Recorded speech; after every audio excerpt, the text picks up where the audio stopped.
Salut à tous, j'espère que vous allez bien. Aujourd'hui, on va faire une vidéo qui va être assez intéressante, je pense.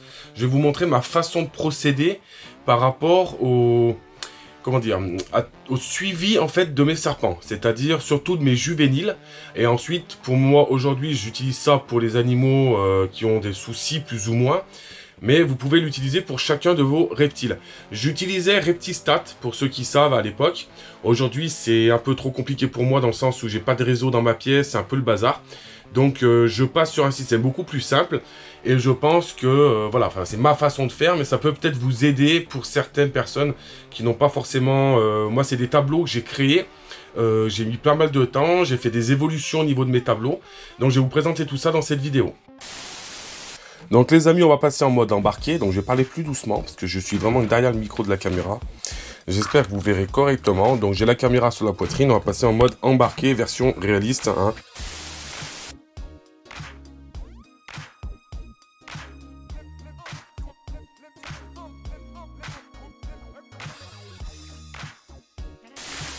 Bon les amis, donc on est embarqué version poitrail au niveau donc thorax de la caméra.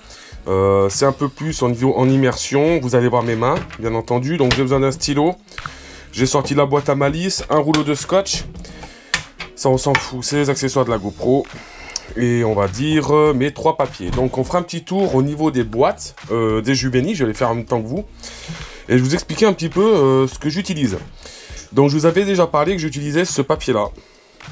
Donc ce papier-là, c'est celui que j'utilisais au début. Le problème, c'est qu'en fait, si vous voulez, là, c'est par date. Donc c'est assez court. Donc c'est vraiment pour on va pouvoir mettre 1, 2, 3, 4, 5 observations. J'ai trouvé ça un peu juste. Donc ensuite, ce que j'ai fait, c'est que j'ai changé de façon de faire. Et je suis passé sur ces étiquettes-là. Donc vous avez vu, beaucoup plus petit, hein. Et ces étiquettes-là, elles sont vraiment bien dans le sens, en fait, si vous voulez, où... je vais tout simplement donc le faire en même temps que vous. Donc je vais noter la date de naissance. Alors, attendez, est-ce que j'ai un stylo qui a un bout de colle au bout. Donc je vais noter la date de naissance, donc le 28/04/2020. Donc on va la mettre là en dessous, le 28/04/20. On va pas mettre l'heure, on s'en fout. Ici je mets le sexe, donc on va mettre 1.0, donc ça veut dire que c'est un mâle. Et ensuite, je mets l'espèce. Donc, on va mettre Radiata. Moi, je m'embête pas, je mets une abréviation. Donc, au niveau du... Je vous avais déjà expliqué. Donc, au niveau de ça, c'est janvier, février, mars, avril, mai, juin, juillet, août, septembre, octobre, novembre, décembre. En fait, si vous voulez, cette feuille, je vais en prendre une autre. Pour vous montrer, en fait, que je jetterai. Donc, cette feuille, si vous voulez, je vais séparer. En gros, il faut imaginer que c'est comme ça. Moi, je le fais en fait dans ma tête, si vous préférez. Et je vais travailler, si vous voulez, par semaine. C'est-à-dire 1, 2, 3, 4 semaines du mois. Donc là, par exemple, je sais qu'ils sont nés en avril. Donc je vais commencer au mois d'avril. Là, je les ai nourris. Ils sont nés donc le 28 avril. Donc le 28 avril, c'est la dernière semaine. Donc tout simplement, j'ai commencé à les nourrir sur mai. Donc ils ont pris la première semaine de mai. Certains ont mangé et pas d'autres. Donc là, il y en a un qui a mangé. Donc je vais mettre tout simplement la première semaine de mai. Un point. Et ensuite, la deuxième semaine de mai, je vais continuer. S'ils ne mangent pas, je mettrai 3 ou 4. L'avantage, c'est que je saurai combien de repas ils ont pris. Donc je fais ça vraiment que sur les repas. Donc là, tout simplement, cette étiquette, elle va partir sur la boîte de ma Radiata, qui est au-dessus et que je vais coller devant. Enfin, je le colle pas, je mets un scotch, bien entendu, mais on s'est compris. Et je vais répéter ça, en fait, pour toutes mes boîtes. Alors, pour toutes mes boîtes, tout simplement, c'est que l'avantage, c'est que, regardez, je prends un peu la caméra, quand je vais venir pour les nourrir, j'ai juste à faire un point, là où ça doit aller. Donc, question rapidité, c'est très rapide. Ça me permet d'avoir un suivi et quand la personne me prend l'animal, il garde l'étiquette avec lui. Donc des fois, je jette les étiquettes parce qu'elles s'abîment ou elles se barrent quand je nettoie les boîtes. Ça peut arriver. Ensuite, j'ai une deuxième fiche que je vais faire. Bon, ça, c'est vraiment, moi, j'utilise que pour les animaux qui ont des soucis, pour vraiment les suivre. Mais sur cette fiche, vous allez avoir donc le nom et le nom commun. Donc, Je sais pas, par exemple, Python Royal et Python Regius, voilà, on va dire comme ça. Ensuite, ici, vous allez mettre la date de ce que vous allez faire. Et ensuite, ce que vous faites. Si vous faites un nettoyage du substrat, enfin du terrarium, changement de substrat, la taille du serpent, le poids. Donc, vous pouvez faire, par exemple, juste taille, poids. Après, le lendemain ou une semaine après, vous pouvez faire, par exemple, nourrissage, donc une croix. La proie, ce que ça va être. Si elle a fait sa mue, bah tiens, telle date, elle a fait sa mue. L'avantage, c'est que cette feuille, vous pouvez la réimprimer. Et vous pouvez tout simplement la stocker dans une pochette. Bon, quand vous avez 4-5 serpents, ça va. Moi, j'en ai énormément, je peux pas me permettre de faire que ça. C'est pas possible. Mais voilà, ça peut vous donner une idée au niveau du tableur pour le créer. Voilà, je laisse un petit peu devant, vous faites pause. Et vous aurez quelque chose d'assez simple à faire. Vous pouvez le faire vous-même sur votre tableur. Vous l'enregistrez en PDF et vous avez juste à l'imprimer quand vous avez besoin d'en avoir.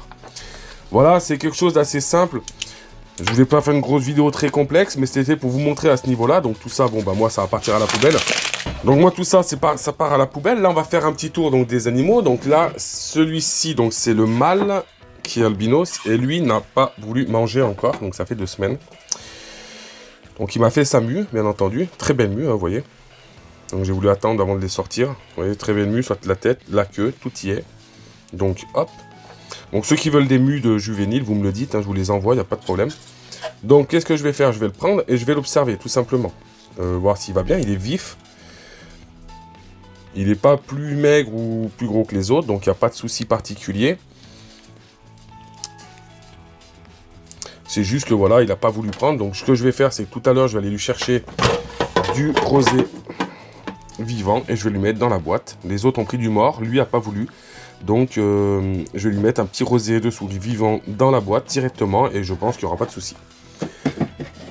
Donc je vais leur faire une étiquette à chacun, bien entendu. Hein, je voulais attendre la vidéo pour vous faire les étiquettes. Je vais faire les 2 autres étiquettes pour cela, puisque je vais après avoir à me payer 18 étiquettes pour les Ridley qui vont naître. Donc je l'ai fait en direct avec vous, hein. Voilà, on se fait ça tranquille. Donc Radiata. Normalement moi je mets CR, parce que je sais que c'est Colonatus radiatus. Après là je le mets comme ça, parce que c'est vrai que, bon, là on est dans la vidéo. Date de naissance, donc le 28 04 20. Alors il y en a, ils vont me demander, je sais, vous savez, comme vous savez, il y en a un qui est né après. Je me prends pas la tête avec ça. Le 28 04 20. Je m'embête pas avec ça. Pourquoi? Parce que tout simplement, donc 0.1, donc la femelle, elle qui a mangé le même jour que le mâle, donc au mois de mai, première semaine de mai. Voilà, et ensuite, donc l'autre qui n'a pas mangé, donc je mets rien, tout simplement. Alors, qu'est-ce que j'étais en train de vous dire? Je sais plus. Donc voilà, tout simplement, l'étiquette, hop, ça me dit qui c'est qui est dans la boîte. En fait, oui, je disais, donc je mets pas la date, s'il y en a un qui est né le soir, alors, si c'est sur 3 jours, je vais le faire peut-être.